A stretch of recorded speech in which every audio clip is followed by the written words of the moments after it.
Hi viewers, இன்னைக்கு நம்ம TNPSC பொது தமிழ் 9th புக் பார்த்துட்டு வந்துருக்கோம். இந்த பாக்ஸில் திட்டமும் நுட்பமும்.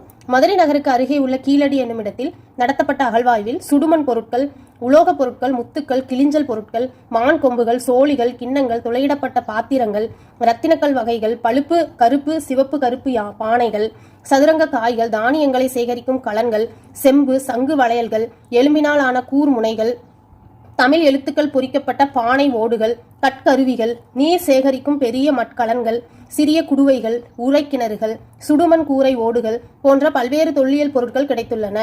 3 வெவ்வேறு காலகட்டங்களை சேர்ந்த இவற்றுள் தொன்மையானவை சுமார் 2300 ஆண்டுகளுக்கு முற்பட்டவை என கருதப்படுகின்றன. இதுவரை அகழாய்வு செய்யப்பட்ட பெரும்பான்மையான இடங்கள் சில இறப்பு தொடர்பான தடயங்கள் வெளிப்படுவதனாக தான் அமைஞ்சிருக்குன்னு இதில் கொடுத்துருக்காங்க.